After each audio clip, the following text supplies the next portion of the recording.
This is part 2 of this engine freshen up. And part 1, we broke the whole thing down to the bare block. And we're kind of not done yet. I just have to clean these pistons up and make them look good again. They have a lot of carbon build up after 35 years. And the ability is there to make them look new again. And I'm just going to document how I'm doing that. First thing I'm doing, obviously you can see, is I've taped off all of the coolant ports and the head surface. The coolant ports just so a bunch of crap's not going down into the coolant jackets and coolant circuit. So what I'm going to do first is, to get that piston right there, the top dead center, I'm going to vacuum it out and blow it out to make sure there's nothing sitting on the sides of the pistons or on top of the piston, that when I bring the piston up into the cylinder wall, it scores up the cylinder wall. Obviously you do not want that to happen, so I gotta get it cleaned out.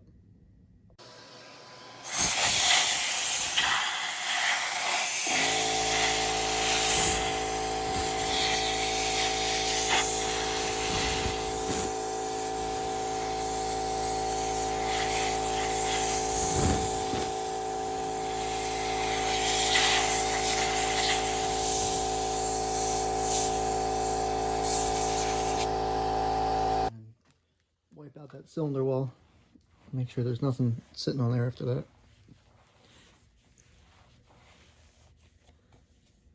I put my hand in there to make sure there's nothing sitting there, and it is good as new.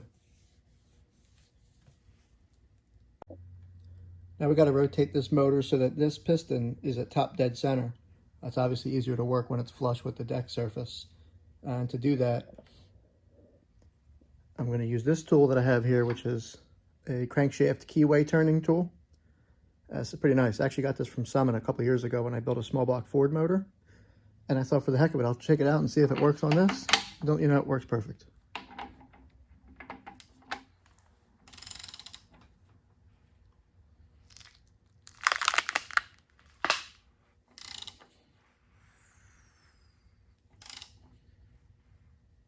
And we're going to bring it up as far as we can before it wants to turn back the other way. That's good right there. So there's a couple things I'm going to use to do this real quick. This is just a regular 3M abrasive Scotch-Brite pad. It's good for going at metal without creating any fraying or debris or chunks of anything. This is just regular engine parts degreaser and cleaner. This stuff turned out to work pretty good. I mean, obviously there's 1,000 things in the aisle, and I just kind of grabbed this, and I'm glad I did, because it's working really good actually. And then if stuff's really stubborn and it's caked on there, I'm using my fingernail, which is working, or this little plastic razor blade. And these gloves I got from Harbor Freight for like $2. There's 2 sets of them in a pack. Pretty good buy from Harbor Freight.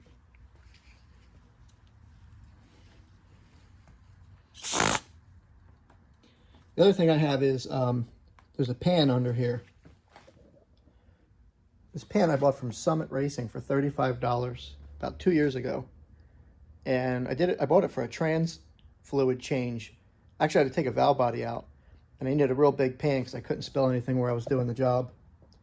It has proven to be one of the best tools I think I've ever bought, because I've degreased this whole entire engine in my little garage floor, and there's not a speck anywhere. It's all in the pan.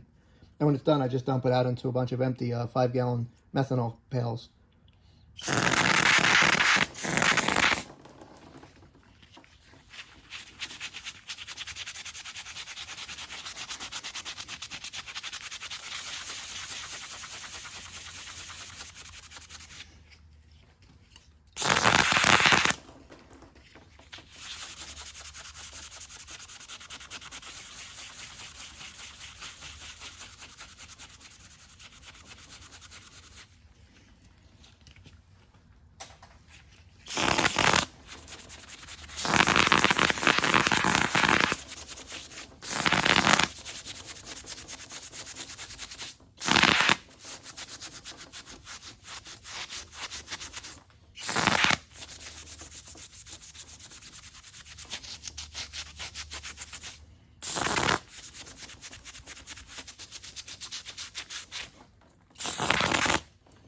As you can see, it's like a time machine. So I'll probably speed the rest of this up so you can see what's going on.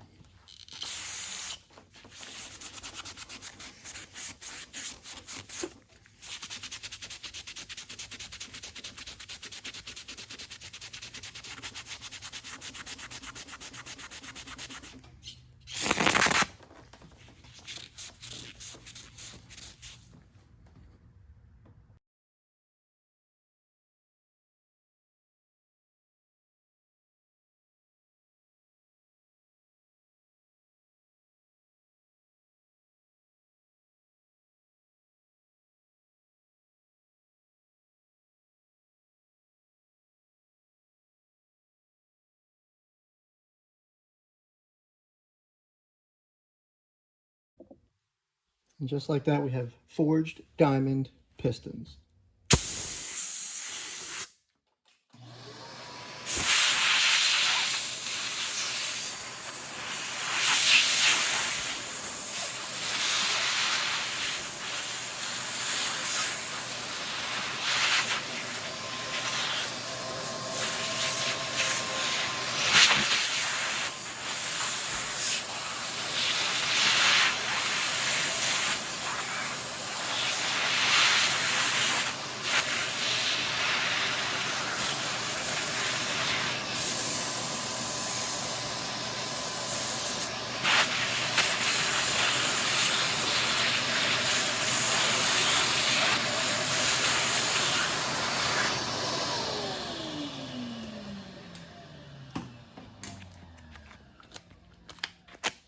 When you're building a motor, there's a lot of things that come into play, and they are accuracy, precision, cleanliness.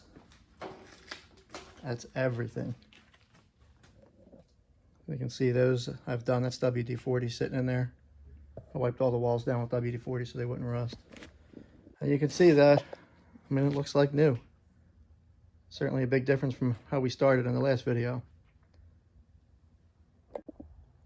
Here's a shot of the 2 on the other side. So we have 4 down, we have 2 to go. You can see how bad that looks.